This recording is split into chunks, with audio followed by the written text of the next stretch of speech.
Hi again, and welcome everyone to today's meeting hosted by Spring Magazine and the Spring Socialist Network. My name is Meena Rajabi-Pak. I'm a member of Spring, and I'll be moderating today's session. As you all know, the title of today's meeting is COVID-19 and Capitalism, Rights, Not Repression.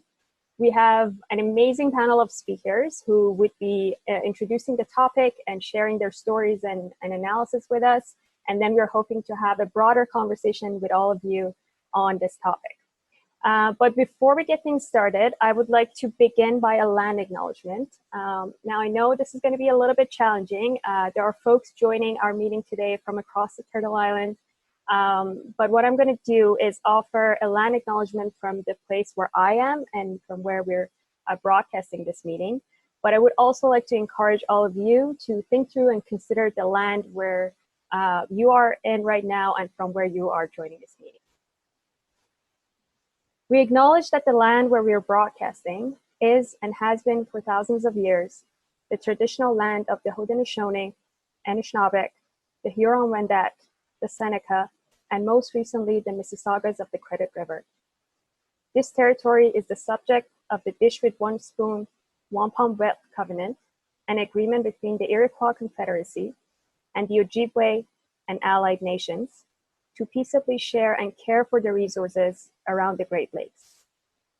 Today, this place is still home to many Indigenous peoples from across Turtle Island, and we are very grateful to have the opportunity to live, work, and organize on this land.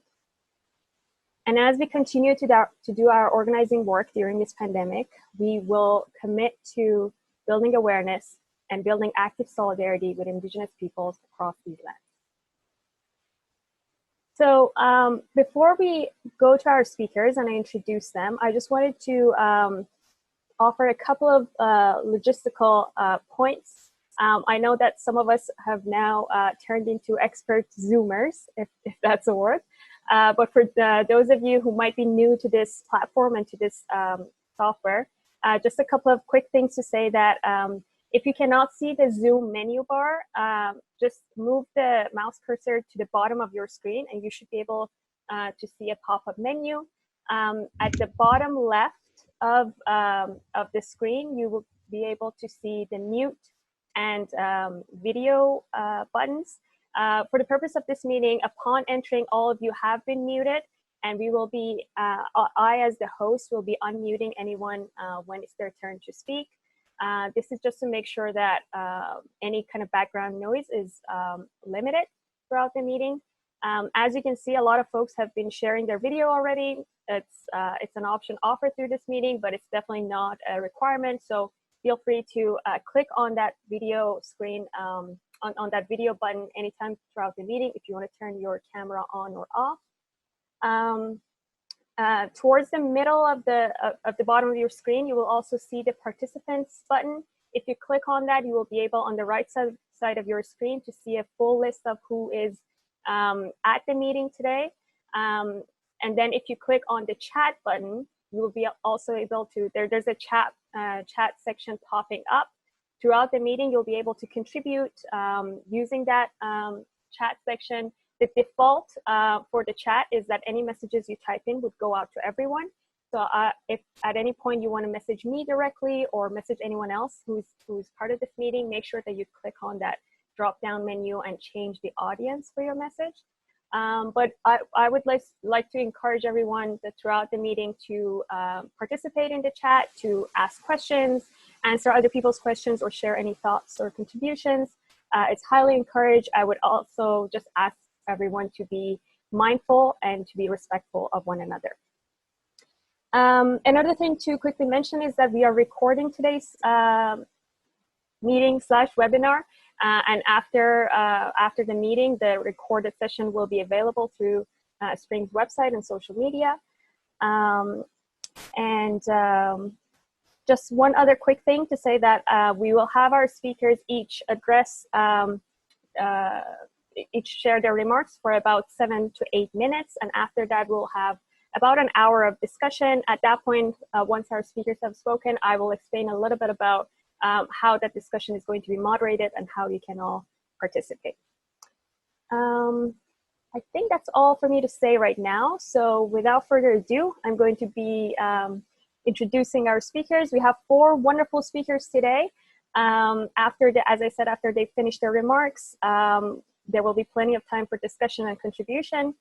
So I'm going to be going to our first speaker. Our first speaker today is Saman Tabasinejad. Saman is a member of the Executive Committee of the Iranian Canadian Congress, and she's also an anti-war and anti-sanctions activist based in Toronto.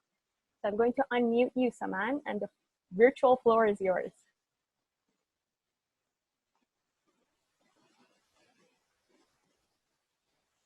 Right. Yeah. Hi, everyone. My name is Saman. Thanks to Spring for having me and hosting such a timely conversation.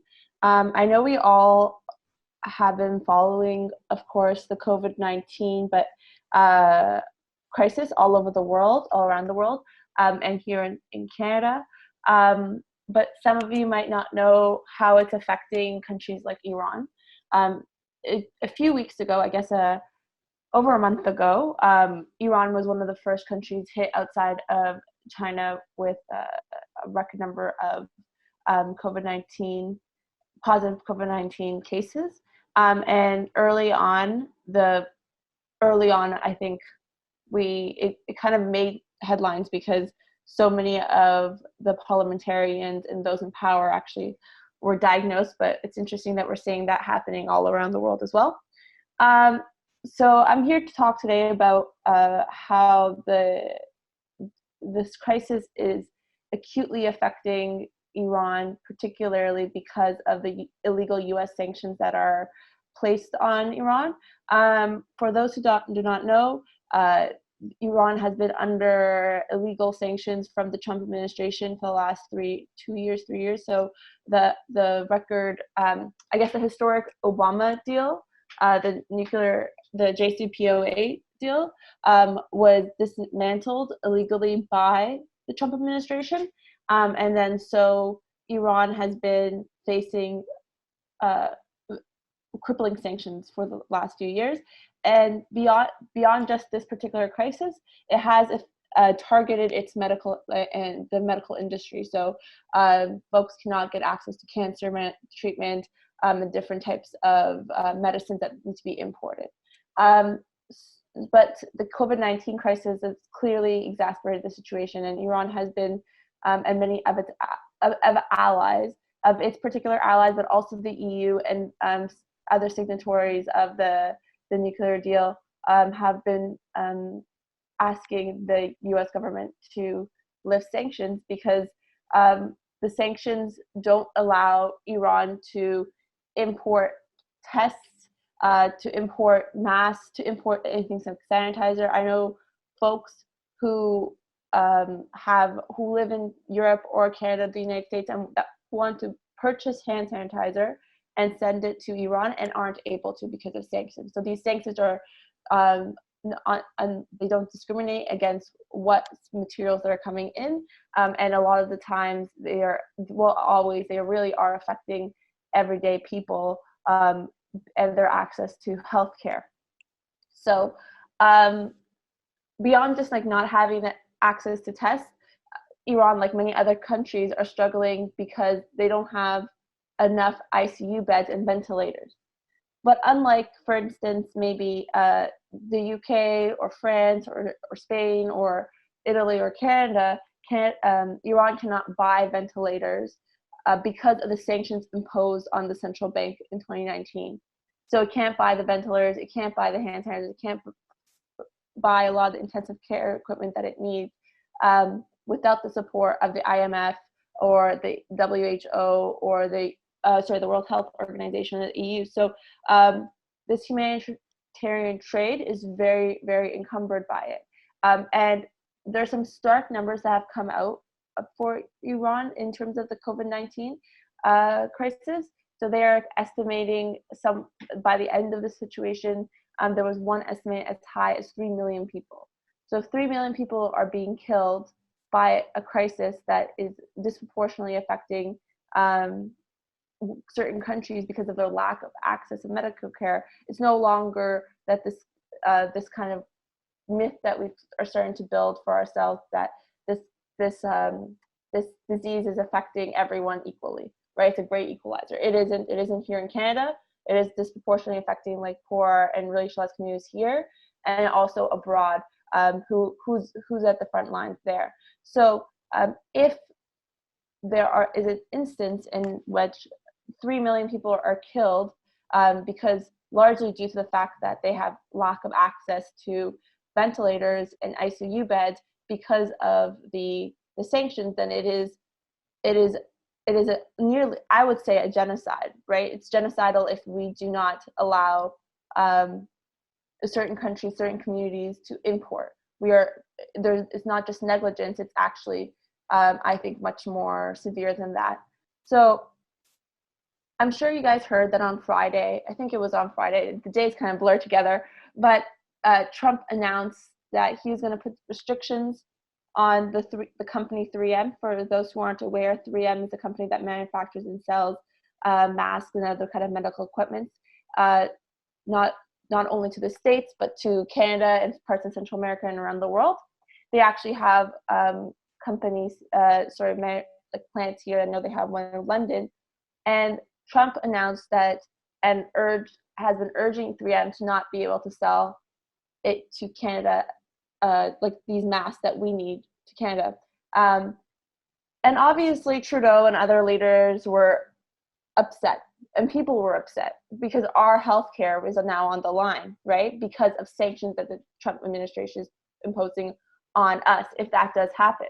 And I just really, I think a lot of Iranian Canadian activists and advocates, or those who have been advocating against sanctions against Iran or Venezuela, we kind of sat around and we're like, oh, well, this is what we've been talking about, right? So it's obviously terrible. We do not want Trump to be able to impose these sanctions on Canada to be able to import necessary equipment for our healthcare workers, our frontline workers to access. So we make sure that not like the least amount of lives are lost in this situation.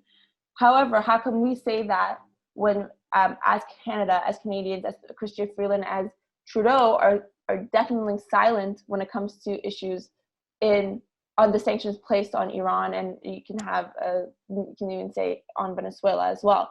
So this to me is a moment in which a lot of the Iranian Canadian community is obviously rallying around.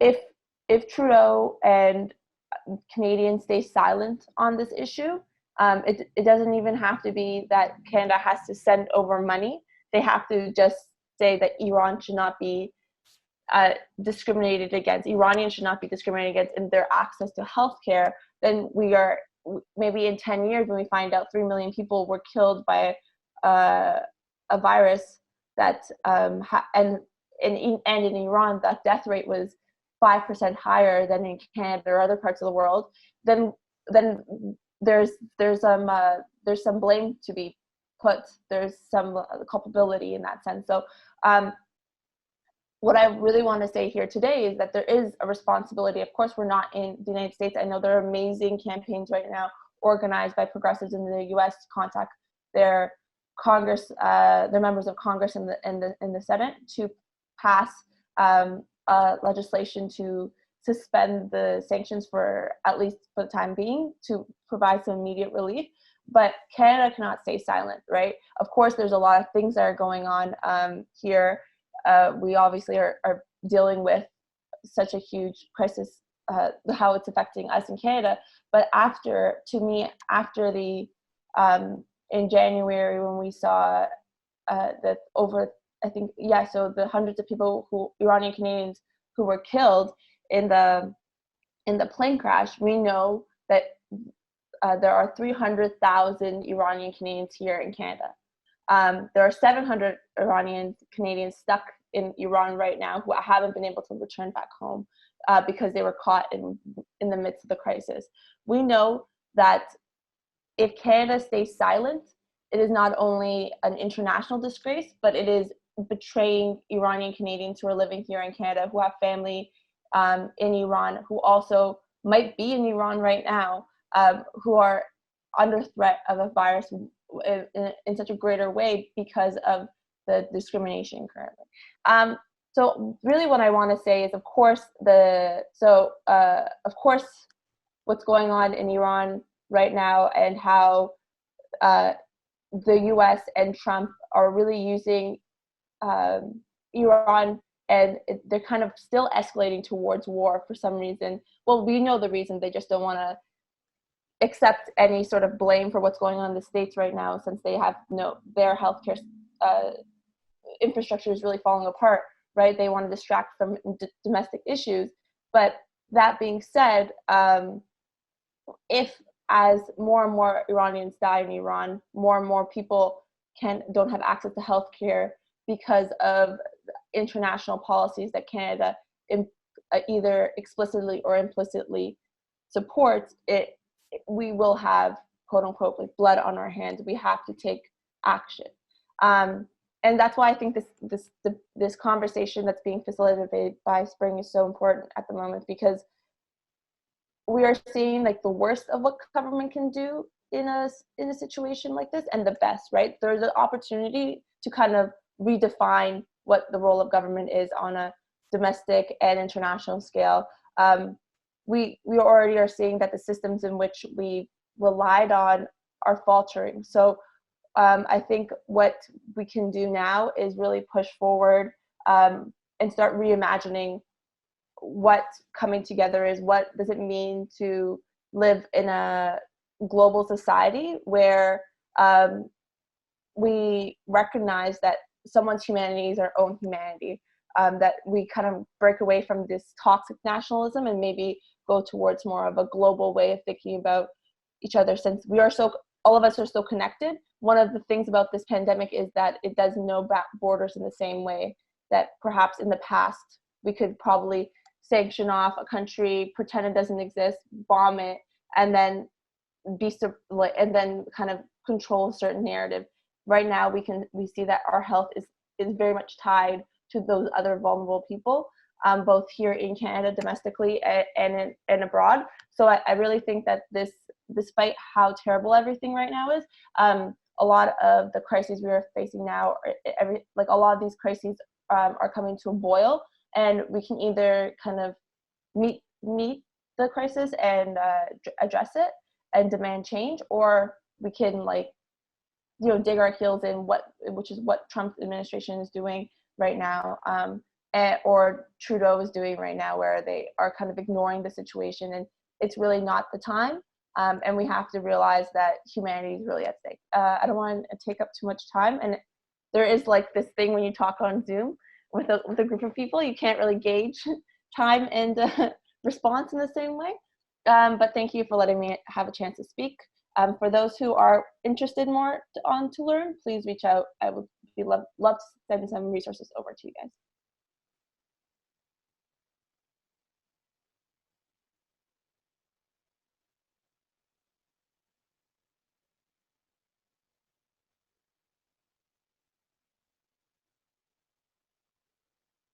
Sorry, it took me a second to unmute myself. Thank you so much, Saman. That was great. And thank you for reminding us of the disproportionate impact of this pandemic, not just locally here, but on a global scale. So I'm going to be moving on to our second speaker. Our second speaker today is Alex Hunsberger. Alex is a trade unionist and decent work activist based in Toronto. He's also a member of the Spring Socialist Network. So I'm going to unmute you, Alex, and please do go ahead. Okay, thank you. Thank you, Mina. So today I'm going to be speaking briefly about the topic of the response of states and to some extent employers to COVID-19 in respect of essentially law, order, civil liberties, and rights in the workplace. So first I'll sort of review what the response has been. I'll then turn to a bit of an analysis of that response, and then third to talk about what demands we should be putting forward at this point in respect of some of these issues. so of course there's a lot to talk about, and I'll try and stay brief. So one of the initial things, of course, that we've seen by the Canadian state and by many, many other states around the world is a partial closure of borders. I say partial because I think it's really important to point out that these measures affect certain people in certain circumstances, but not others. Of course, we've seen restrictions on tourists, but we've also seen restrictions on many, many other categories of people, including people seeking family reunification and including in many cases refugees. And so obviously these closures impose serious hardships on certain people. And obviously the impacts tend to be greatest on racialized people and on people of less economic means, and in some cases people who really do need to move across a border. On the other hand, the reason these restrictions are incomplete is that both for legal reasons and because of the pressures of capitalism, borders can never meaningfully be fully closed. So we see continuation of people crossing borders for trade reasons, citizens, and in some cases permanent residents abroad returning home. We've also seen exceptions being made for seasonal worker programs because there's a realization on the part of governments and employers that our economies really rely on seasonal workers being able to continue. So we have these partial border closures. We have a number of restrictions on civil liberties in various places, some of them more extreme than others. In Toronto recently, for example, we've seen the city come in with measures to fine people if they're seen walking too closely outside, much more restrictive measures in other countries like France, where you have to have a pass in some cases to go outside. We've seen various attempts at bypassing democratic institutions. In Canada, there was an attempt to essentially have the government rule without parliamentary oversight for a couple of years. We've seen restrictions in some cases on the operation of courts and tribunals and access to justice. In the workplace, we've seen increased powers being used or given or exercised by employers. So suspension of parts of collective agreements, in some cases, suspensions of entire collective agreements with no negotiation. We have far more workplace issues in many ways than usual in respect of things like occupational health and safety in terms of layoff, but protections for workers to enforce their rights are more limited. It's harder to access legal aid, which of course the government has cut in Ontario, and COVID-19 makes that access all the more difficult because it can't be done in person. And you have many courts and tribunals that aren't open in the same way. And of course, employers have much more power just because of market conditions in terms of people being afraid for their jobs. And so people can't necessarily resist things that our employers doing that they may not agree with or that the employer may not have rights to do because they just want to keep their job. So all of these powers are, of course, presented as a technocratic response to the pandemic and necessary to save lives. But of course, we know that these measures are inherently political. We know that one, they're not necessarily effective in stopping the coronavirus, and two, that they tend to worsen rather than diminish existing inequality on the basis of gender, race, economic inequality, and other factors. In terms of their effectiveness, we know from previous public health crises, including HIV/AIDS, for example, that criminalization is not good public health policy. It just doesn't work. And that what we need to do is give people the tools to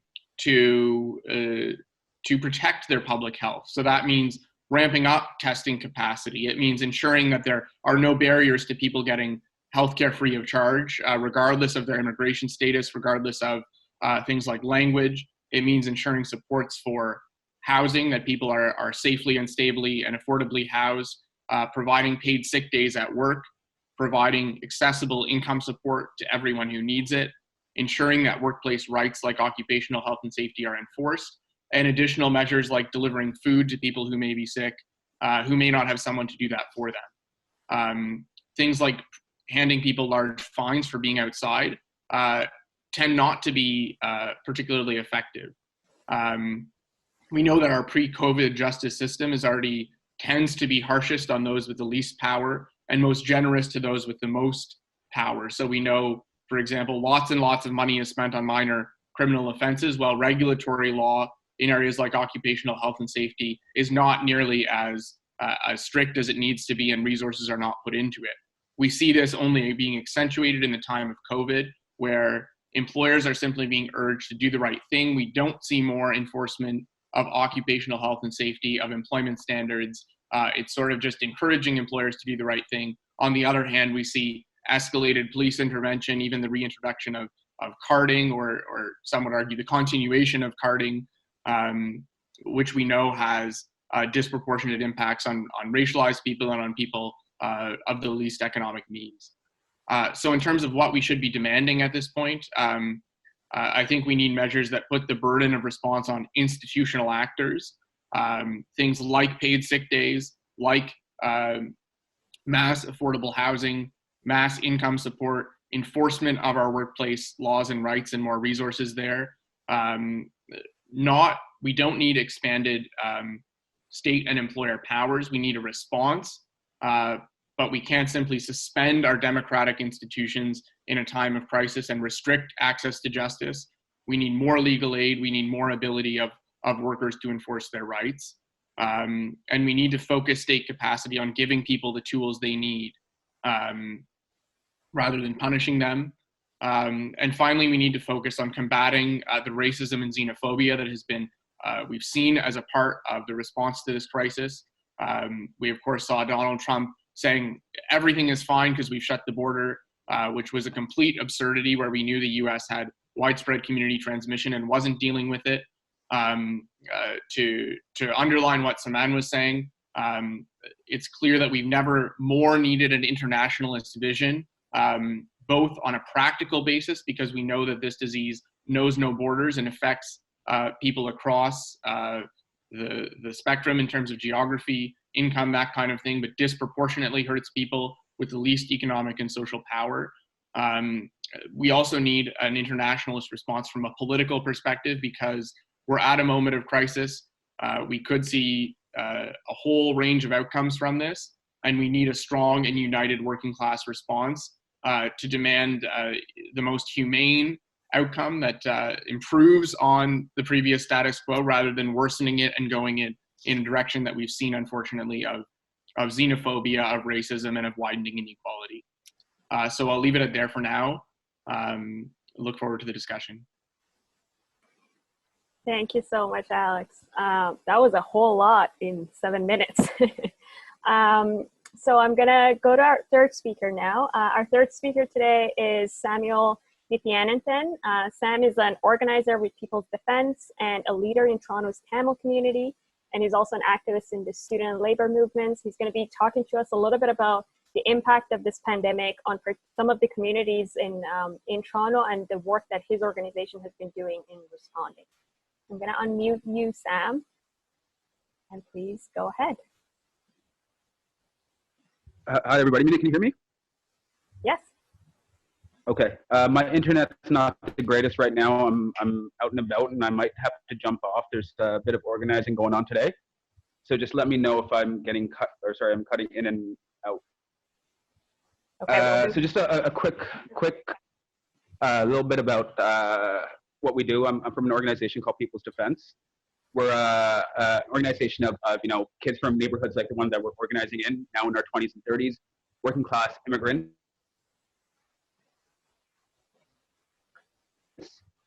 And what we've been doing over the last 5 years is organizing the working class out of Scarborough. Primarily, immigrants actually come together and fight for what's ours. We do it neighborhood-wide. I know a lot of folks on this call, we're talking about labor issues. There's two types of production, one of production, one of reproduction, and our focus is on reproduction. So we go through housing blocks. We run a free youth program up until COVID, but we take care of the material conditions, or we try to identify the material conditions of our class and start working on that collectively. Just to jump into the post-COVID situation, 3 weeks ago, we started to quickly realize that this is going to hurt a certain type of individuals the most when we started to see what was coming out of the media and the government. And that's primarily the immigrant, racialized, working class communities that we organize in. So over the last 3 weeks, we've operationalized all of our base. We started making phone calls 2 weeks ago, just talking to people about what they've been going through. Our first idea was to start doing mutual aid projects. And what we quickly realized that these networks already exist in our community. Mosques were already sending food to people. Aunties in these neighborhoods were already, making food and sending it off to the elderly. Even small businesses, things like community grocery stores, were doing home deliveries. Long before, caremongering Theo was thinking about it, our communities have already been doing these things. But when we were talking to people, it was a few hundred phone calls that we were going through on a daily basis 3 weeks ago. The big thing that they were talking about was the fear of rent. Just to give the line that was coming out of the community in a span of a few weeks, they were about to disappear. 50% of their income was about to disappear. James, can you hear me better now? Yeah. We quickly realized that 50% of their income was about to disappear when job losses and job and hour cuts were on the horizon. So we started talking to people what they wanted to do. There was a question that's been coming at us from organic calls in the community. People realized that they needed to take care of themselves, their families, and their communities. And what that meant was, rather than 50% of your income vanishing into somebody's bank account, to money right now. What we started to quickly do then was use already existing networks and tapping into our own. It's kind of tough in talking to people. How do you actually organize individuals? And we had realized that a large chunk of the immigrant population was already using free tools at their disposal. Our thoughts was, how do we make this for a revolutionary organizing moment? WhatsApp became key. If you have family back home, if you have family across the world, WhatsApp is the way that you stay in touch. So we flipped that over and started to set up WhatsApp conversations and WhatsApp networks, WhatsApp groups for every single one of our buildings and throughout the community. Right now, I think we're running 12 of them per building, per individuals, per leaders who are forming as networks for people to pass information through, but also have debate, discussion, what they want to do next. It was from there that the rent strike or withholding rent call came through. And there's a line that's going on throughout the media right now. This is about people withholding rent. And I think just to clarify that, what we're left with is there's two types of people. One are a group of people who are withholding rent to take care of their families in the immediate. They do have a tiny bit of the means, but there's no certainty of what tomorrow looks like. The second, and this is the dire circumstances that our class has been left in, is that they have no other choice. There was a sister I was talking to maybe a week ago. She had lost her husband at the end of December, early January, and then she lost her job soon afterwards. She got $500 in her bank account and called the property management company. And the response to her was, why don't you pay that $500 and we can make a deal. We can make a deal to pay later on. The thing that we've been stressing throughout all of this is that these aren't new problems. These are problems that our class has been going through over the last 10 years. Toronto is a playground for the rich, and housing is the biggest fault line. So while all these rich people have been sucking up houses throughout the downtown core, it's the east and west end of the city that's been really hurting on this. And so now what we're seeing is not a new phenomenon. What we're seeing is, it used to be in a community like ours, Crescent Town, Teesdale, throughout Dawes Road, east end of Toronto, you'll have 10, 20, 30 people on a monthly basis who are facing these types of struggles. Now we're seeing in the hundreds. And that's why it becomes a real thing that the media wants to cover. We've known this for quite some time now. COVID is not the complete and utter problem. Capitalism is. And capitalism has exasperated this to a point where we have to start to organize still. And so this is what we've been doing. I'm out and about right now, face covered, hand sanitizer in my side pocket, gloves on, because we don't want to spread this. But we want to get this information out. So we're doing thousands of flyer drops. What we've been doing throughout the neighborhood is getting individuals who are already on their floors to drop it off to their neighbors. Posters are going up in the dead of night, just so we don't spread the virus itself. But the other thing to keep in mind is right now is not a time for organizing to stop. It's now us being a bit more bolder, a bit more creative on how we can start to actually mobilize our class. For us, it's not about just the todays. When this crisis is done with, we're going to be for sure left with a different world. Where we stand in it becomes key. Just one last story with it, just because I got the message earlier on this morning. One of the housing blocks in the neighborhood is setting up posters to put up that their property management company, for efficiency's sake, has said only 3 people per elevator. They're changing that. As a tenant committee, we're going to be putting up 1 household per elevator. And it seems meaningless in the grand scheme of what's happening in the world, but it's people taking back agency for themselves. People setting up dual power in these neighborhoods. And that's exactly what we kind of need right now. That's a long-winded whatever. Sorry for my ramblings. I'm a bit sleep deprived as we go through this. Thank you so much, Sam. That was amazing. Thank you. And I hope you can stay on the call a little bit longer. I'm sure folks have questions. I can see the chat just going as you're speaking. So it'll be great if you could stay on for a little bit longer for the discussion part afterwards, but we understand if you couldn't. So I'm going to go to our final speaker. Last but not least, today we're going to be hearing from Ella Bedard. Ella is an activist with the Fight for 15 and Fairness and a member of Spring Socialist Network. I'm going to unmute you, Ella, and go ahead. Okay. Thank you, Mina, and thanks everyone. That was incredible. I guess, like Saman said at the very beginning, I think she had a great line that the virus is not a great equalizer, and it's hitting people disproportionately based on race and class, and we're seeing those same inequalities manifesting in government's economic responses to the crisis. So, in the last few weeks, we've seen some extreme state interventions into the economy with the biggest price tags that, the Canadian and US economies has ever seen, basically.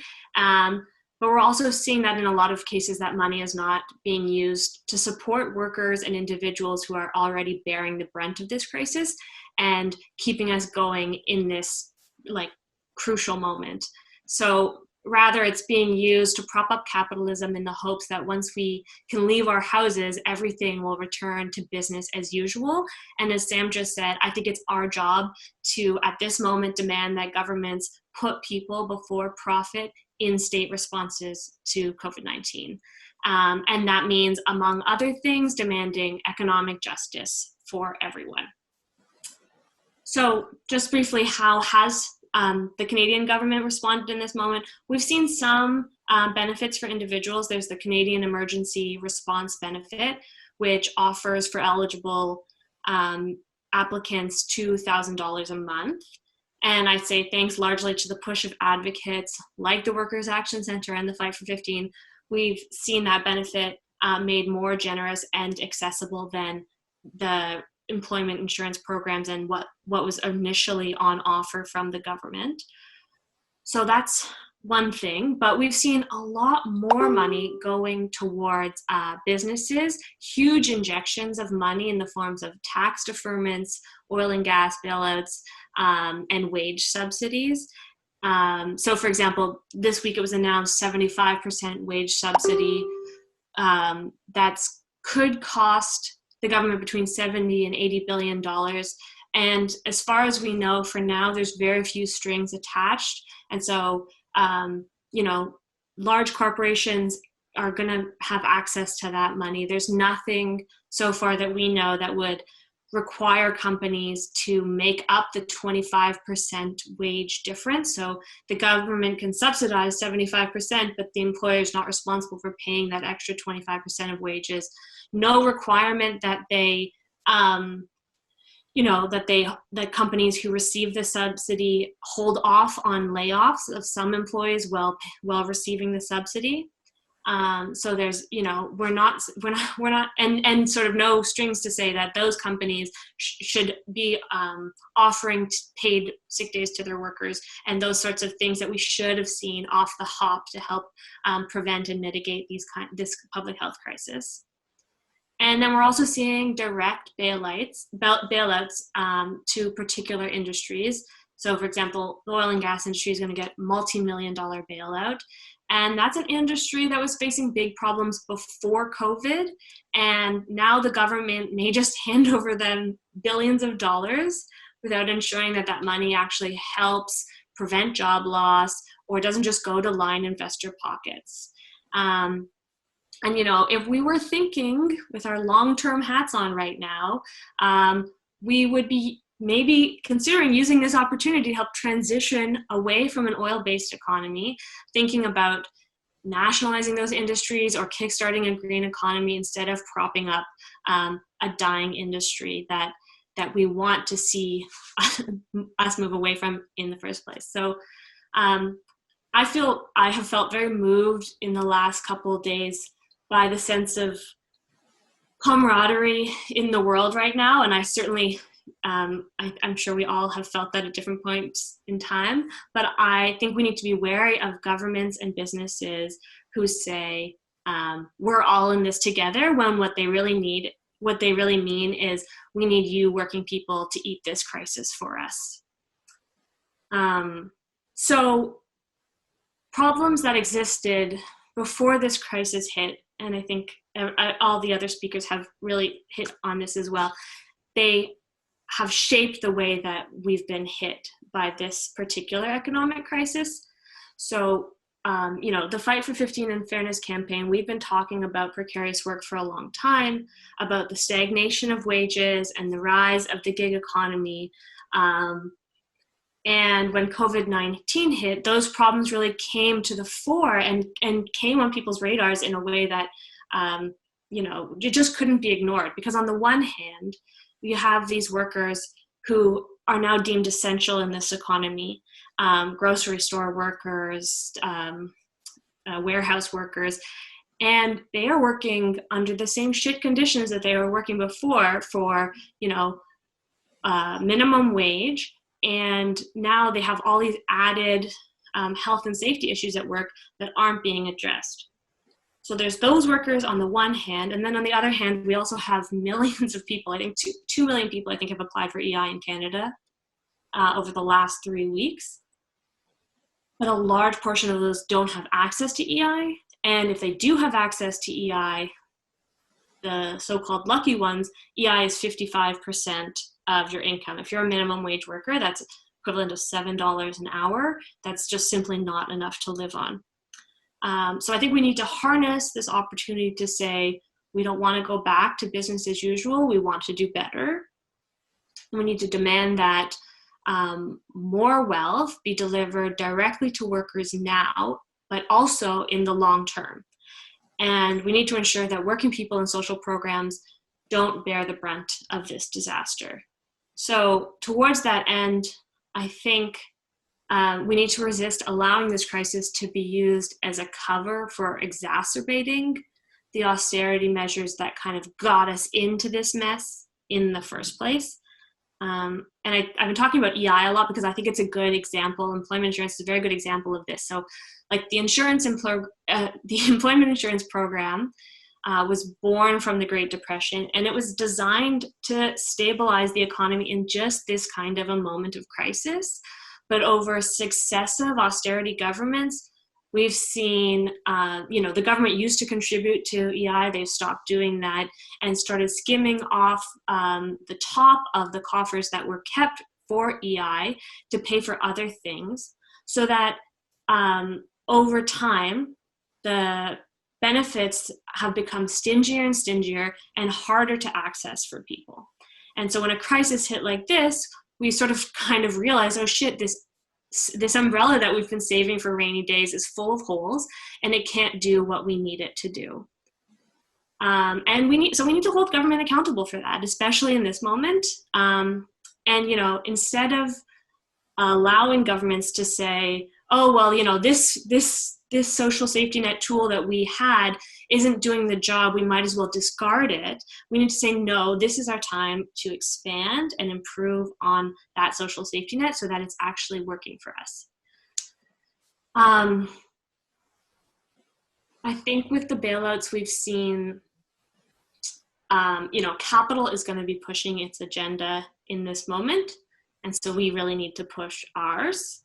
And so we've seen the Fight for Fifteen and Fairness and Migrant Workers Alliance and Change and other groups, People's Defense Movement is just amazing, putting pressure on government, on employers, on landlords to, expand, I think particularly government, expand access to emergency relief for workers in non-standard employment relationships and for people without immigration status. And we need to ensure that the benefit amounts that people are receiving are a reasonable rate, something that people can actually live on. And we're making these demands for the short term, for this crisis moment, but then we're saying that these changes need to be made permanently. I would also, there's a cautionary tale here. Had Ontario kept paid sick days, it would have been an incredible preventative tool, because we can't ask workers, or we can't ask people to stay home and practice social distancing if they don't know how they're going to pay their bills. So, had Ontario implemented the 7 paid sick days that the Fight for 15 and Fairness campaign has been demanding for a long time, that would have gone a long way towards flattening the curve in the early days. And then now it's also become clear that we need a crucial 14 additional days for when there's a public health crisis, so such in this kind of a moment. And if employers are going to get subsidies in this time, there has to be strings attached, no layoffs, offer paid sick days, that sort of thing.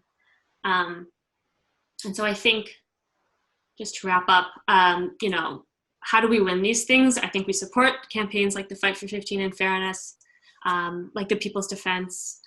And we can also echo demands of workers who are standing up for themselves and demanding safer working conditions and decent wages. It's been incredible, I think, and moving to see over the last couple of weeks. A lot of workers are self-organizing. There's these Instacart workers and Amazon workers, Casino Royale workers, all taking job action to say, we're not working in these unsafe conditions. We deserve a chance to, survive this crisis if we're going to be made to continue work during this pandemic. And, I heard Dina Ladd from the Workers' Action Center on the CBC this morning, and she said I think it was the Sunday edition, she was like, I love this whole thing. Everyone's calling grocery store workers, they're superheroes, but superheroes need decent working conditions above all else. I love the clapping at 7 p.m. thing, but also a $15 minimum wage at least, and danger pay in this time, and making sure that they have safety conditions at work. So I'll leave it there, and thank you. Thank you so much, Ella. That was amazing. And thanks again to all of our speakers for sharing your analysis, your stories, and your experiences with us today. So we'll be moving into the discussion part of the meeting. And I'm going to be asking folks, I'll be taking a speakers list. So if you click on the participants button at the bottom of your screen, you'll see the list of participants. And then at the very bottom, there's a button for raising your hand. So if you have any questions or you want to share a thought, just click on that. And while you're gathering your thoughts to begin to get on that speakers list, I'll just remind folks of a couple of things. I will generally be calling on speakers in the order that they raise their hands, but I just want you to know that I'll also be keeping an equity speakers list and try to prioritize first-time speakers and speakers who belong to equity seeking groups. I would also I'd like to remind folks, we have over 70 people on the call right now, which is amazing. and we would love to hear from as many of you as possible. So I'd like to ask you, please limit your contributions to maybe 2 to 3 minutes max, so that more people can have space to speak.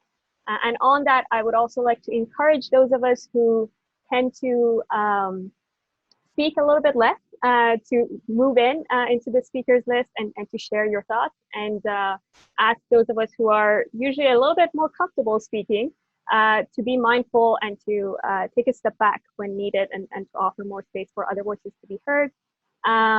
Also, another quick reminder to please be mindful of the language that you use and try to avoid any kind of violent or any kind of violent language or expressions or anything. Just try to be mindful of the language they use. And the last thing to say, that if you have a question or something that you want to share, but you do not feel comfortable speaking, feel free to message me your question and I'll ask it on your behalf. So with that, I'm going to go to the speakers list, and I see the first person is Ian. I'm going to unmute you, and please go ahead. Thank you for the presentation. I was particularly moved by the comments about leafleting and gloves, but I have a bigger question that maybe you can address and others. My question for the panels, how can we stop evictions, get documents from offices, pick out unsafe work sites, and get personal protective gear to people like my neighbors in the Downton East Side who don't have the luxury of antiviral distance if we ourselves don't have PPE? How are we going to get our friends to come out and save somebody from getting kicked out of their house if we tell everybody to come to the house, but we don't actually have anything to stop us from passing potential infection? We're not going to be able to stop cops if we are in a beautiful, a 2-meter grid. They're just going to walk past us with their personal protective gear, which might also involve, batons, body armor, firearms. I wonder if we need to call for free PPE on demand for everybody. And the question for everyone, the last 3 weeks, where are the PPE maker groups? I've heard about one. I'd love to join it. I made a mask or two. They're not tricky.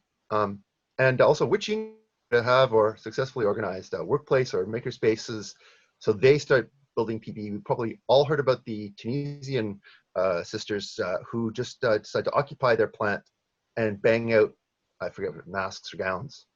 Thank you. Okay, thank you so much, Ian. And just to remind folks that we will give our speakers a little bit of time towards the end of the session for some concluding remarks and for answering questions. They can, of course, if you want to answer something directly, feel free to jump on the speakers list, but just want everyone to know that speakers will be taking note of your questions and offering some concluding remarks at the end. So now I'm going to go to Valerie. I'm going to unmute you. Go ahead. Okay, yes, thanks again to Mina for facilitating and the 4 great panel presentations, very informative and inspiring. And thanks to all of you who've been organizing during this time, whether it's around rent strikes, the Fight for 15 demands, in your workplace or in your neighborhoods. I had a question around, for any of the panelists who want to respond, around sort of workplace activity. The last questioner and a couple of the panelists talked about some workers going on strike, refusing to work in unsafe health conditions, or the GM workers saying, we need to be making ventilators, etc. So I wanted to hear more about that, because they seem to be coming from the rank and file, which is the best kind of activity, in the absence of, or possibly in spite of, the official trade union leadership. So I wanted to hear more about that, and kind of related to that, or possibly related, is what kind of pressure can we put on the NDP to more forcefully oppose some of the calls from the Tories. The Tories are calling for quarantines, big fines, really kind of individualizing the response, use of military. But we want to see much more in the way of testing, much more in the way of tracking. So what can we do to be putting more pressure on the NDP to be much clearer, much stronger, leading us in the right direction? Thanks so much, Valerie. Just a quick reminder again that if folks want to send questions directly to me, just go to the chat section, and at the bottom you can change using that drop-down menu. You can choose whoever you want as the audience and then send in a message. I can see that folks are also asking questions in the chat section. But for now, I'm going to go to Autumn. I'm going to unmute you. Go ahead. Hey.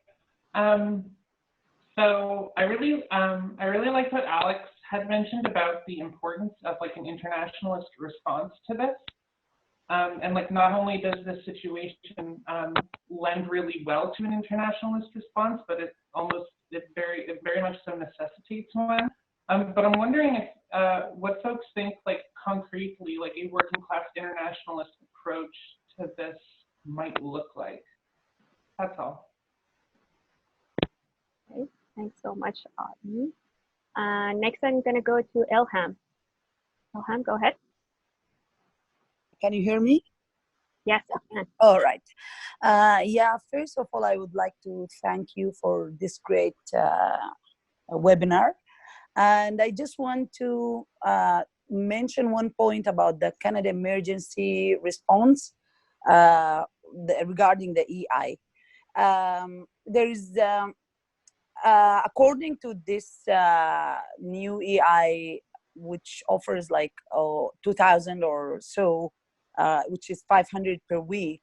I don't know if it is a little bit more than, it's more than the usual amount usually for EI, but there is, it doesn't cover EI participants who apply to EI before March 15th, which I think put everyone who is already on EI before March 15th in a very vulnerable situation for many reasons we all know.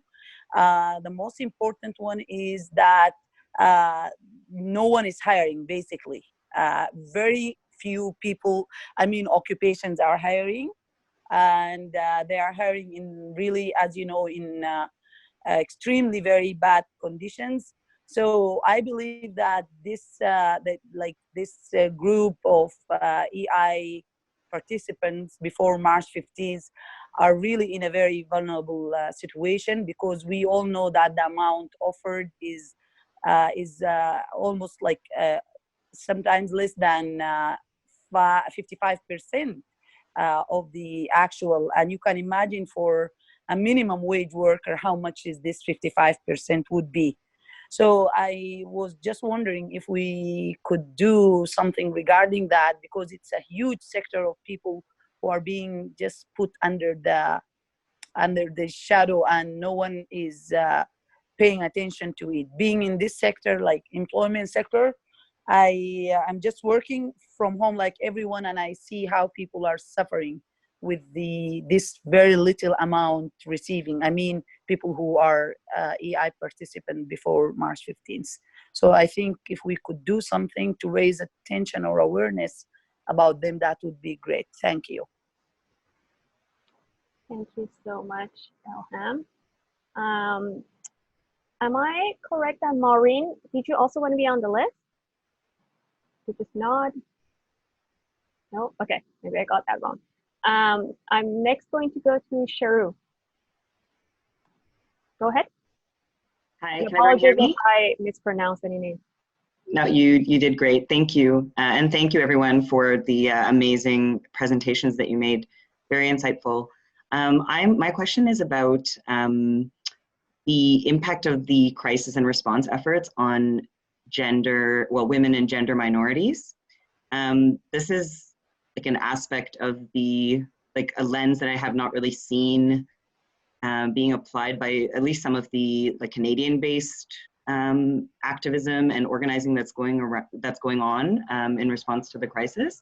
And so I'm just wondering if that's just something I'm unaware of, and if you can speak to whether there are currently groups, networks, or individual activists that are looking at response efforts using a critical gender-based analysis lens.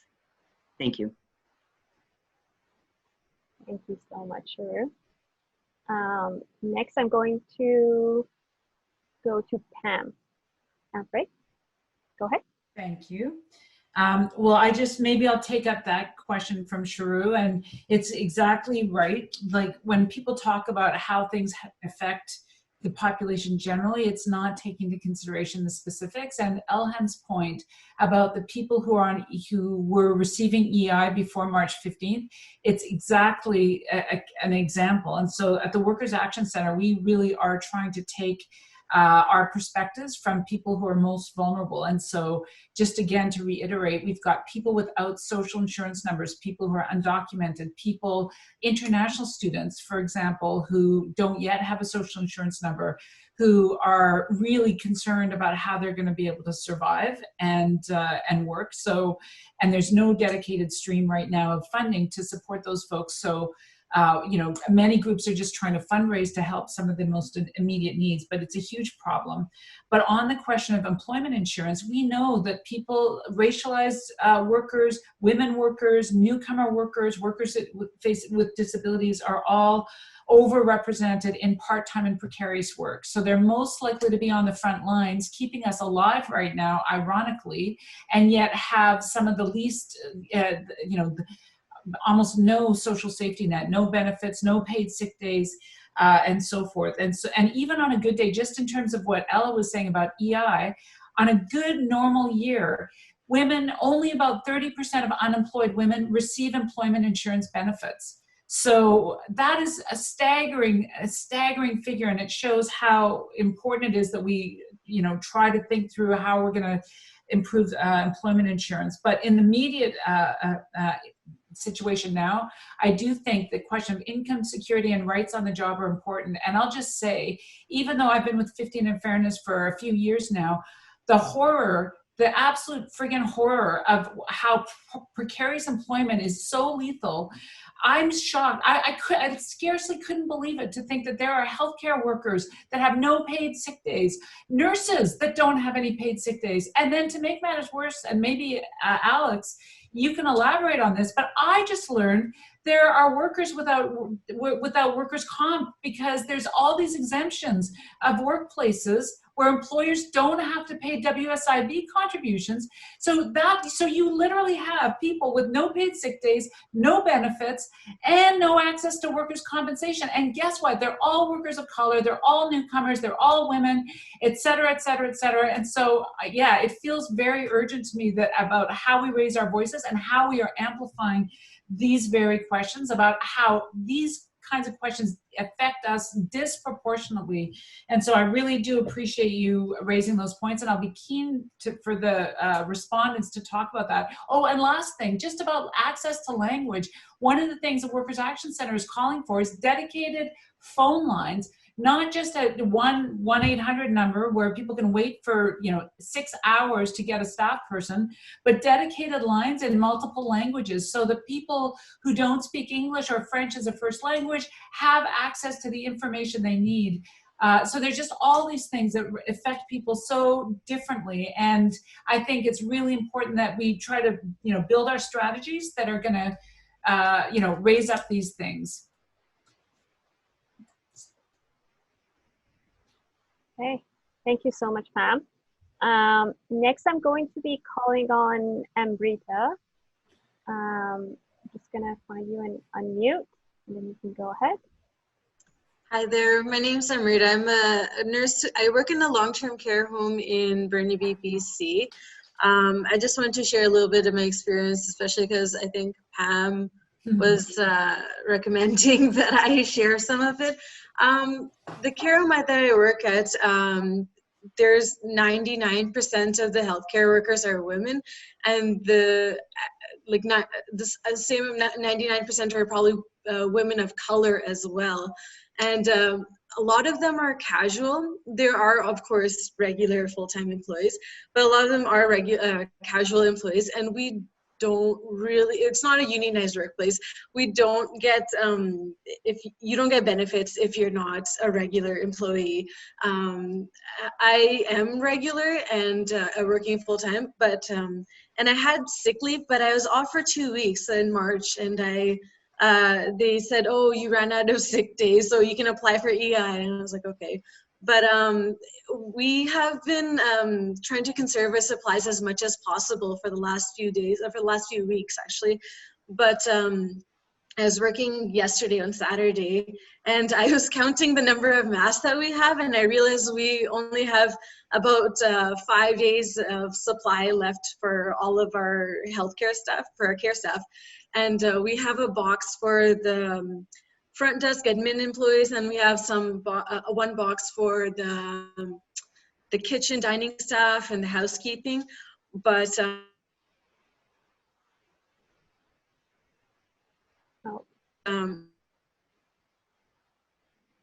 dirty, or if it's then, but it's really, really tight right now. The health authority in BC is telling us if you are 24 hours away from being close to zero masks, only then contact us, which is so stupid, because you never know what can happen in between those 24 hours as well, right? I'm constantly using gloves. I can't even tell you the countless number of gloves and masks that I use. I mean, I use one mask per day, and I worked 3 or 4 shifts last week, and I used one mask because I didn't want to take away the supply from my other coworkers.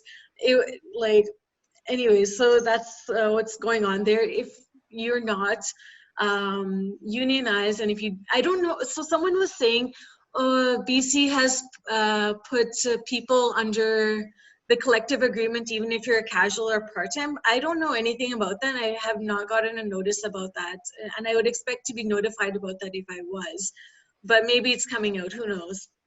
And I just think it's one thing we should all remember is that although it's great that we're all cheering at 7 p.m., we need millions, and if not billions of dollars invested in healthcare.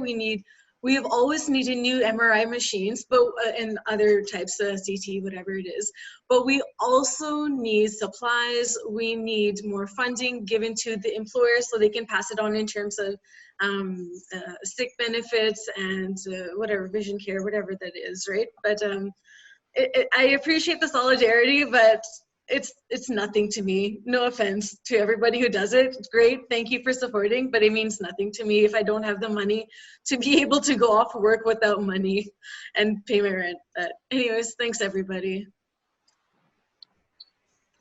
Thanks so much, Amrita. I can see everyone clapping. So right now I don't have anyone else on the speakers list. So I'll just ask folks if you have any other questions or if you want to share anything, please click on the raise hand button and get on the list. Okay, I can see a couple of people. Yeah, just continue to click on that. We'll be continuing discussion for another 10 minutes or so, and then we'll go back to our speakers for their concluding remarks. Okay, I'm going to call on Lisa. Go ahead. Thanks, Mina, and thank you everybody for your remarks so far. Amrita, thank you so much for sharing that, because I was thinking about you. I knew you were working on the front lines, so that's really great to hear about, but horrifying, of course. I don't know if people know, but I wanted to share that something that I've seen, and maybe you've seen as well, is some people that I thought, that are on the left and are good and progressive on so many issues, I think are getting kind of sucked into some of this authoritarian response to the crisis. And that I was kind of shocked to see even my own Vancouver and District Labour Council, when I just looked it up on Facebook on March 23rd, I guess Vancouver City Council said that you can fine people up to $1,000 if they fail to comply with social distancing. And our Labour Council president reshared that story on social media and said, oh, this is really good. And I commented and said, no, this isn't good.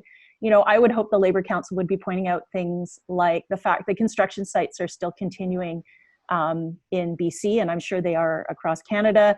People working at construction sites are saying that they're not being given proper protective equipment. They don't have hand sanitizer. There's nowhere to wash their hands. And things like Site C Dam construction is still continuing. And Site C Dam, I've heard stories of when workers get sick and they seem to have symptoms, they just get flown out of the community and then they fly some new workers back in. So there's no talk of that kind of community transmission, and that's what we should be clamping down on. Likewise, the man camps that are still continuing, Coastal GasLink is using, I think, the lockdown to ramp up construction, and those man camps were a problem even before COVID-19. Yeah, and Darcy said in the chat, there was a case of COVID-19 in Prince George, and I know that some people, some people are saying in those small communities, they hardly have any ICU beds, they hardly have any respirators, and they're really concerned. Meanwhile, you know, it's individuals that are being demonized, sometimes just being in family groups. You see people pointing fingers, and, you know, I think this is something we need to talk about, and we need to sort of redirect the focus, you know, upward to the 1% and say, okay, this is who's to blame. It's not your neighbors that may not be perfectly social distancing when they go out and walk their dog, or, you know, go for a run and try and get out of their house for a while. Thanks. Thank you so much, Lisa. Next, I'm going to go to Jesse. I'll unmute you now. Go ahead. Yeah, thanks so much for all the presentations. I just wanted to talk a little bit about one of the developments that I'm seeing in the way that the articles in the mainstream press are talking about how we're in a war against COVID, and how insidious and how dangerous that militaristic terminology is. I mean, you can see it everywhere, that from the French president who said, you know, there's an invisible enemy, you know, we're at war, we have to do everything, to even calls from some Canadian economists who are actually saying that we should have, that we should put the military in charge of healthcare, that we should conscript people to work in hospitals. And, you know, it's kind of built on this I guess, idea that the military is somehow efficient at getting things done. But I mean, when it comes to public health, the military has a horrible record. I mean, leaving aside all of the direct violence, all of the gendered violence, all of the, you know, the way that healthcare funds get siphoned into war. There's also just the general, like pandemics flare during wars. And the fact that people are looking to the military when the last point of reference we had is the 1918 flu that was directly worsened by the First World War, should give an indication of how bad a militaristic approach is. But it goes along with, you know, the closing borders, the xenophobia, the racism, which always accompany war. And also, as all the presentations have showed, the people at the top of society don't actually know what to do. Like, they have no clue because they don't experience the actual day-to-day impact of the pandemics. Whereas when we've heard from frontline health workers, actually do know very well exactly what they need in terms of PPEs, you know, in terms of, you know, raising the socioeconomic conditions that can actually get us out of not only this, but so many other health impacts. And so, again, thanks so much for all the presenters. It really shows that only through a grassroots, democratic, you know, equity, you know, centered approach can we actually get rid of this and other pandemics. Thank you so much, Jesse.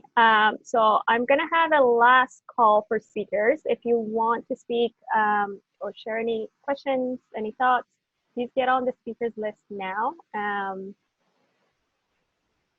Okay, I can see Ian. I'm going to unmute you. Go ahead. Hello, another question. Has anybody's job that's covered by a contract, does that job contract, that the union contract, have a section for pandemics in it? Anybody? No, I don't think so. I didn't think so.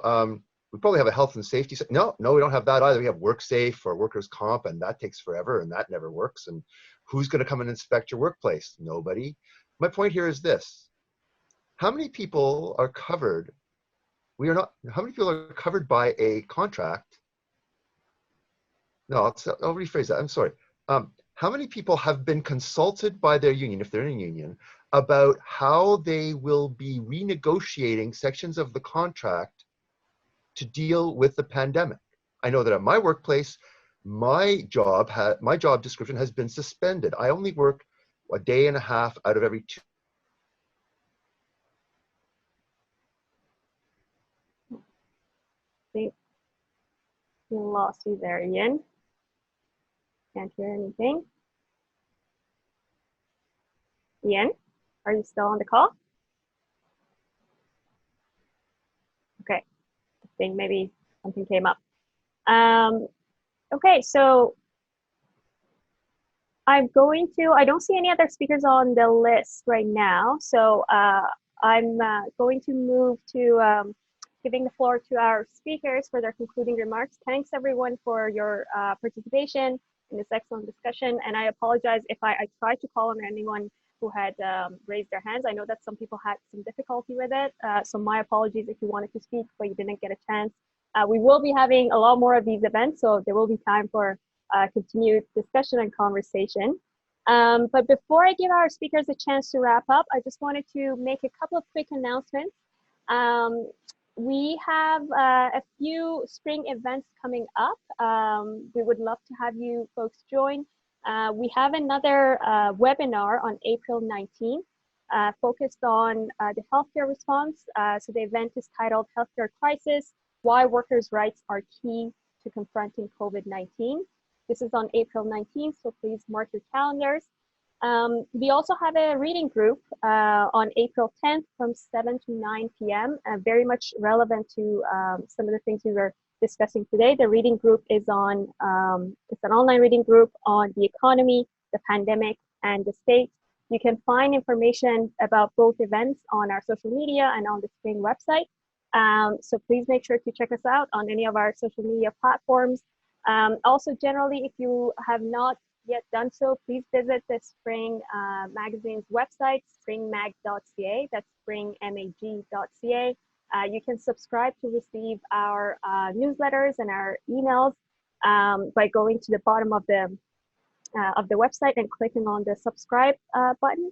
I would also love to encourage everyone to contribute to Spring and to write articles for us. You have probably seen that Spring's been putting out a lot of articles written by organizers, activists, folks who are working in communities and sharing their stories and their experiences. We would love to hear from you if you want to share a local struggle or a campaign in your community. We'd love to hear from you, and you can contact us again through any of our social media platform or via email at info@springmag.ca. Okay, I think those are all of my announcements. So I'm going to now go back to our speakers for their wrap up. And I'm going to be calling on Sam first because he might have to leave in a couple of minutes. So Sam, we're going to unmute you. Can you hear me? Yeah, go ahead.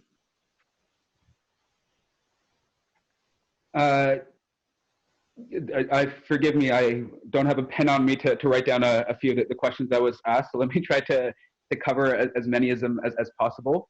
The first one on the question of evictions. There is a ban on evictions right now. Doug Ford, in his benevolence, has said no evictions in the city, across the province. So if you don't pay rent, you cannot be dragged in front of the landlord-tenant board. So this is something that we need to get out to people as soon as possible, because there's a lot of misinformation going on, especially amongst immigrant communities.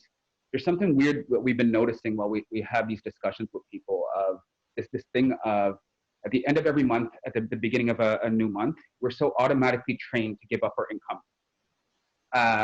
And it's something that we need to break, especially in a time of crisis when we need that money for ourselves. So this is information that we're pushing on to make sure that everybody knows.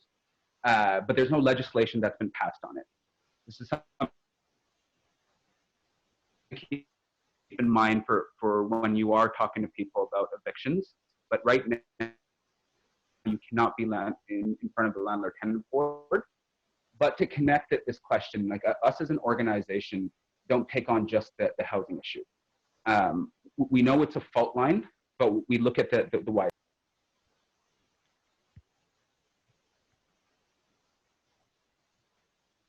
Sam? Yep, can you still hear me? Now we can hear you. For a second, you cut off. Okay. Go ahead now. What I was saying is that we as an organization don't look at we're not a housing organization. We try to take on as much as possible that affects our class. But why rent has become a big thing is that it is a fault line. It is a line of demarcation right now. There was a question about gender-based issues that are playing itself out. We do know that in times of economic crisis, gender-based violence and familial violence increases. In the midst of COVID, I don't think we're going to solve all of it, but the freedom for people to have a tiny bit of money to solve their immediate problems becomes a tiny bit of a reprieve, so we can tackle these large questions. The other one that I do want to point out, am I cutting in and out again? No, you're fine. Go ahead. Hello? We can hear you. Go ahead. Okay. The other one I want to point out that's about to come down the pipeline, as the comrades were mentioning about this martial nature. I'm actually in Jane and Finch right now, and you should see the amount of cop cars that are going through. So it's that we need to be very, very wary of what is about to come off. Everybody is calling, as somebody had just mentioned, calling for social isolation. We need to force social isolation. What that means is those people who've been affected by this for decades now, by the policing system, are going to get even more hit harder. I was talking to some young brothers in the neighborhood in Scarborough. When we talk about social isolation or social distancing and people staying at home, it's nice when you can live in a 2-bedroom apartment and there's only 2 people in it. Not so nice when a sister was telling me there's 6 people in her 1 bedroom right now. Where do you isolate? And how are we supposed to live like that? I know for myself growing up, getting out of the house was the only reprieve that I actually had. Friends are the only stability in a completely chaotic world. And so these young brothers are going to go out and they're going to get caught by cops. And it's something that we need to keep in mind of while we're fighting a pandemic of the fault lines, the issues, everything that existed before doesn't go away. And so this is what we're going to quickly start seeing while the cops hit the streets. There was an accident that, police chasing down somebody yesterday in Jane and Finch or near Kill and Shepherd. We're going to start seeing more and more of this. The other one that I think that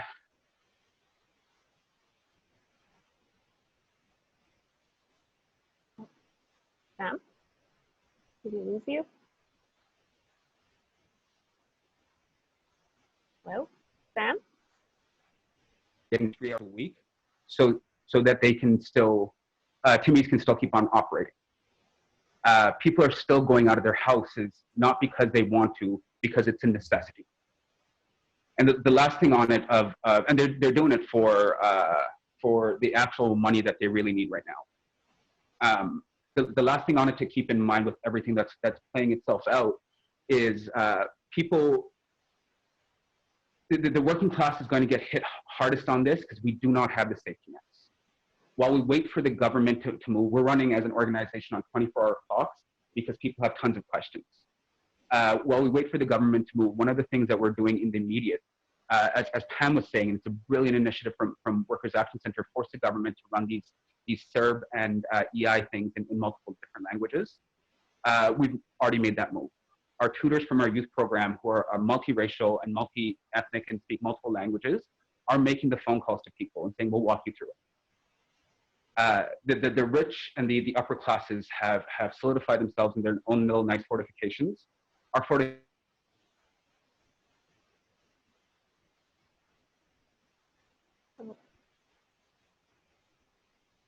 Sam?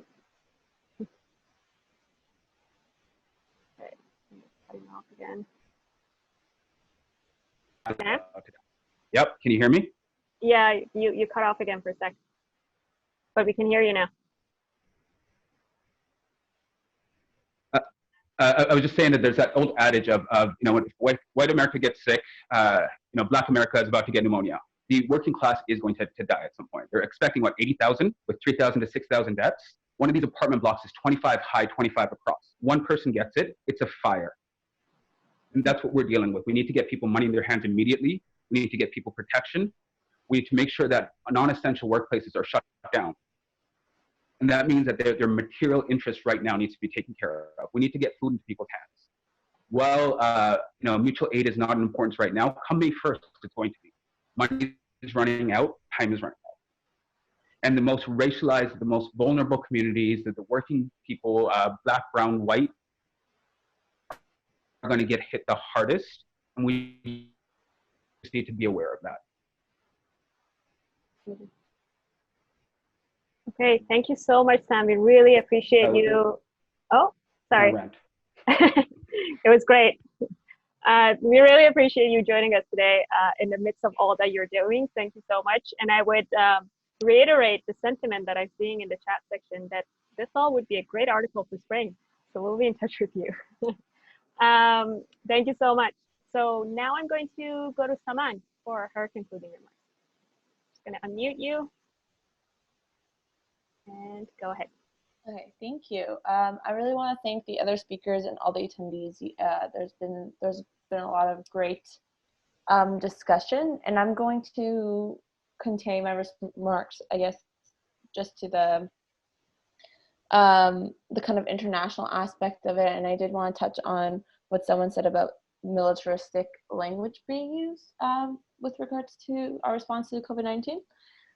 So a lot of people astutely pointed out that it's not, well, like these sanctions and the ways in which our international policies are interacting with the COVID virus extend far beyond just Iran and Venezuela, of course. So of course we can think about the humanitarian crisis that was already existing before COVID-19, which was in Yemen.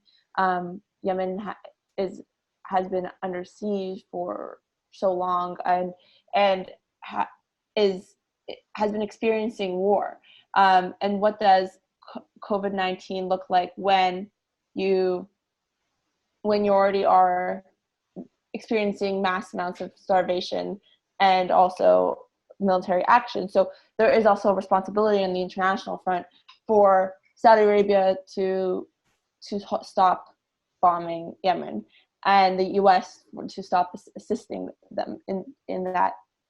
Well, they did stop that with that Bernie bill, but Canada's still very close with Saudi Arabia, so there has to be some action, there has to be some conversation being had on that level, as well as in Palestine. We all know that Gaza has been under siege and extremely sanctioned.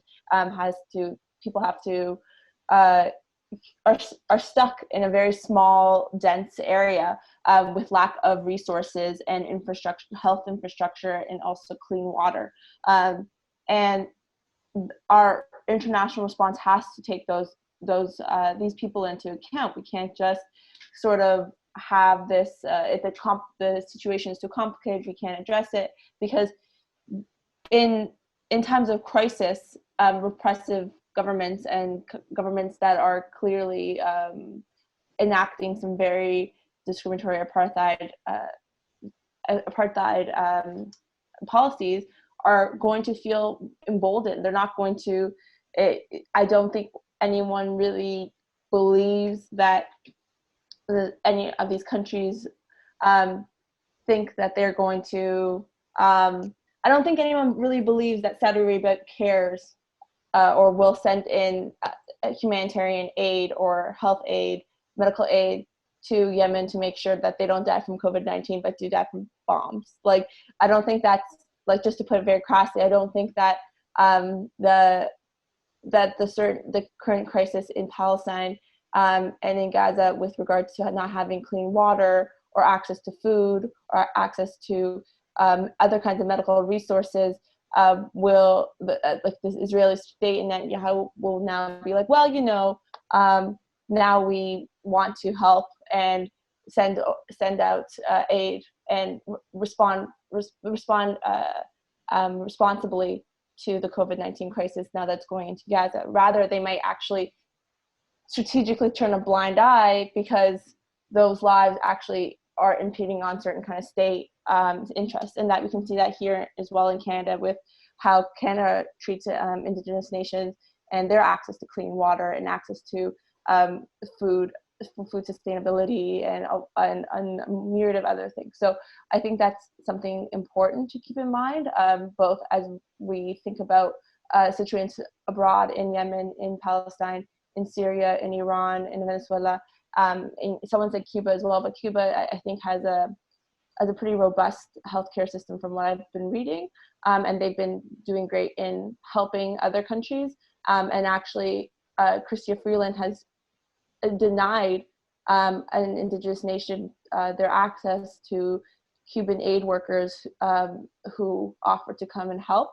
So that's also another issue that we have to address, right? So when these ideological lines, ideological fights are arising in the international scale level, it's no longer a rhetorical situation. It's a very material human life that's at stake when we aren't cooperating.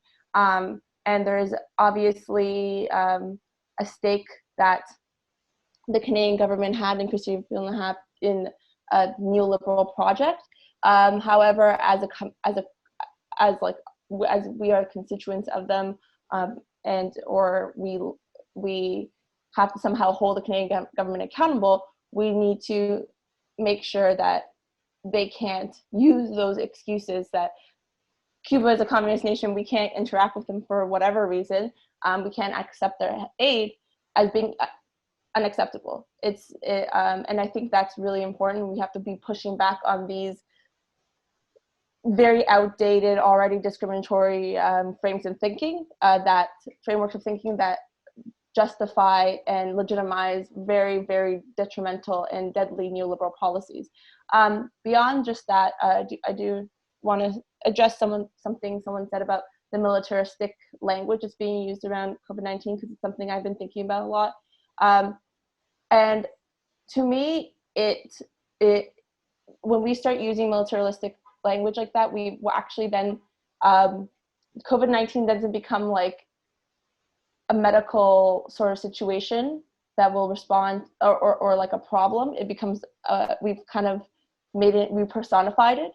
We're giving it a face. We're sort of making into this tangible enemy in which we have to respond to, and then kind of rally around some sort of national cry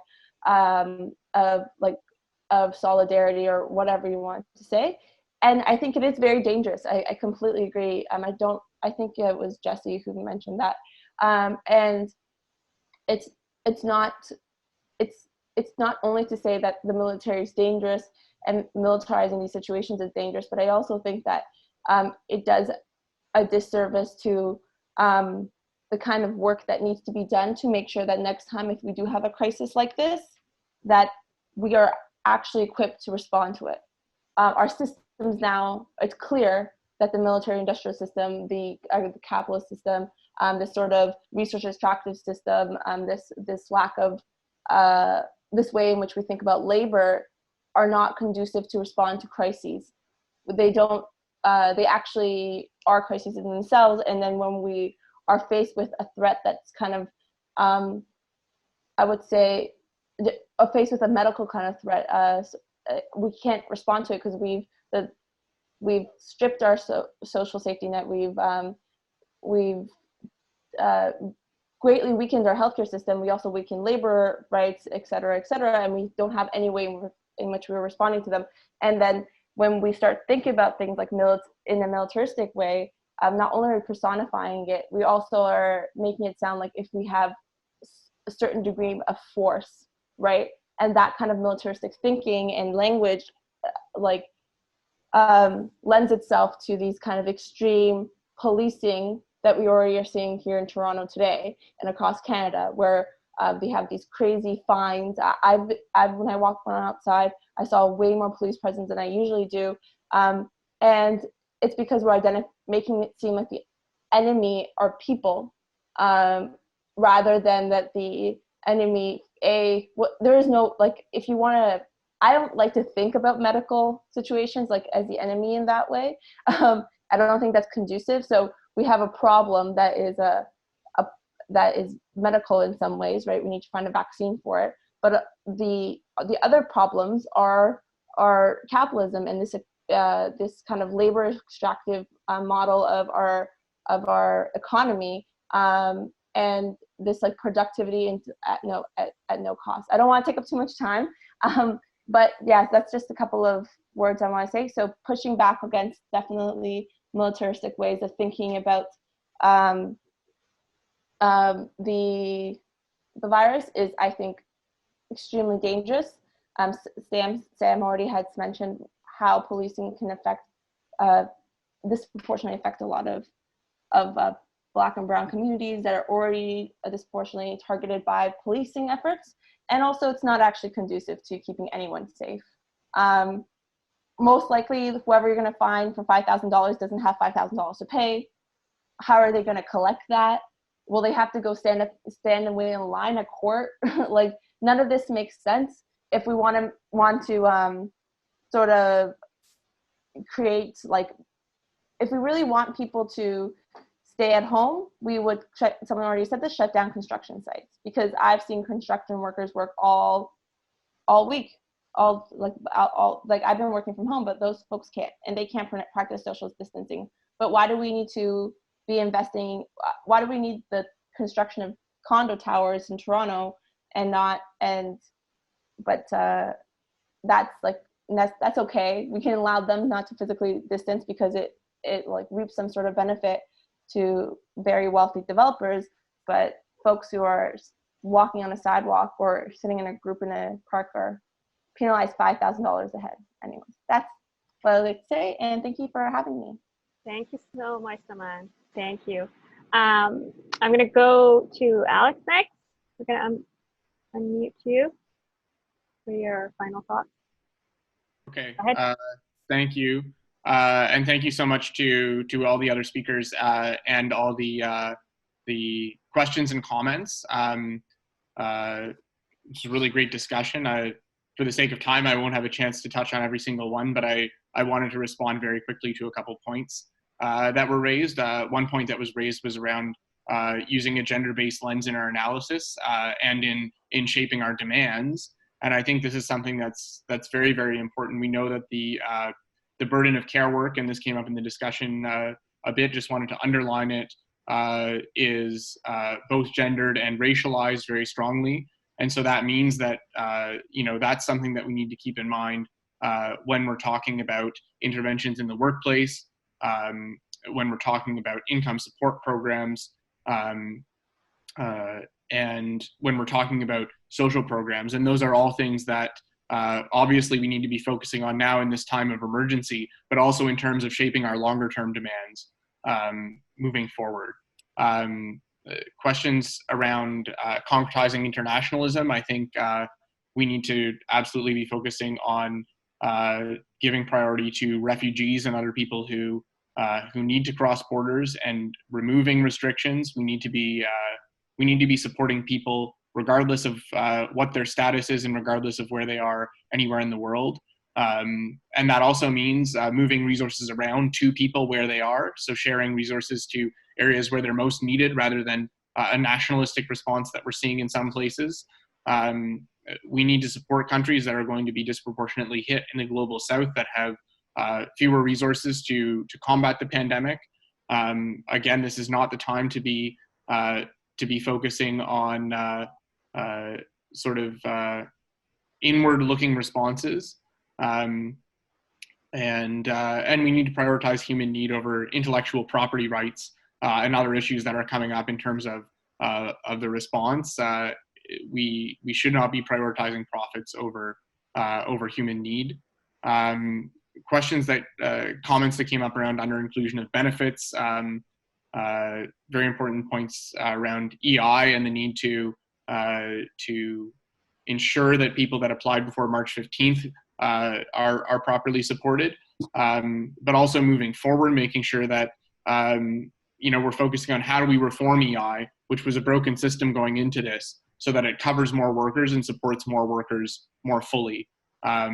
We need to be looking at other things like universal pharmacare is now an even bigger issue because more and more people are being kicked off their employer benefits. And so rather than just looking to patch up the current system, of course, we want to keep as many people on their existing benefits as possible, but also looking at broader and longer term solutions. And this is exactly the time to be doing that. The issue of WSIB coverage has also been put in the spotlight. We've had huge under-coverage in Ontario for many, many years. Only about 70% of workers are covered by WSIB.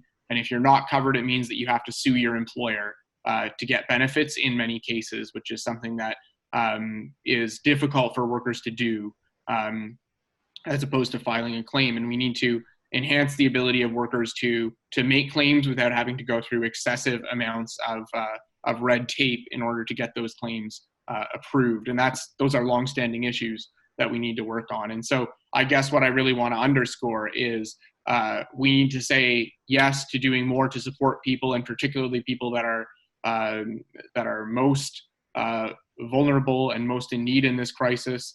And we need to put the cost on the people with the greatest means to pay.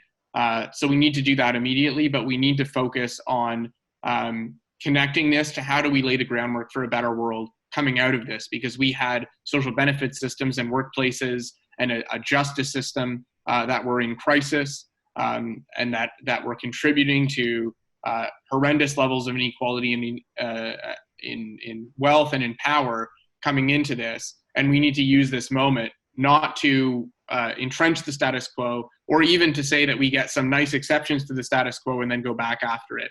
It's about this crisis demonstrating why we need to transform so many of our social systems to be responsive to human need and not to profit. Thank you so much, Alex. And last but not least, I'm going to go to Ella.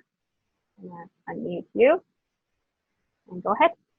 Thank you. I feel like a lot has been said, and I don't want to repeat the great things that have already been said. So I just want to say, again, the bottom line, I think, is that, as people have said, working class people, and especially racialized and women workers, are going to bear the brunt of this in terms of the health consequences of COVID and the economic consequences of COVID, unless we act.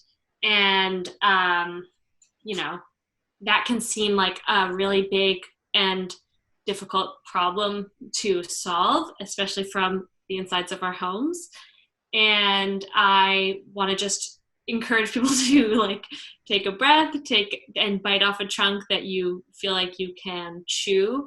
If that's with your tenant organization, if that's with the Fight for 15 and Fairness, or the Migrant Workers Alliance for Change, or something like the People's Defense Movement in your area. We can't fix the whole thing at once, but we can take pieces of it. And calling your MP this afternoon is a great way to just feel like we're in this together. And the link's been in there a million times, but I'm sure someone will throw it in there again. And joining Spring is another way that you can help feel like you're part of a movement for a better world. Right for Spring, so many people have brought up, I've seen in the chat, these incredible perspectives. I would love to hear a perspective from you, Amrita, about your experience working during this time. Spring needs that. So in May, I saw your comment. So yes, that's what I'll just leave it on that point. Thank you, everyone. Thank you so much, Ella. And thanks again to all of our speakers. This was a wonderful, wonderful conversation. And to all of you for your contributions and for joining today's event. And we hope to see all of you come back to our future events. And on that, I think I'm going to go ahead and end the meeting. Thanks so much, everyone. See you next time and stay safe. Bye.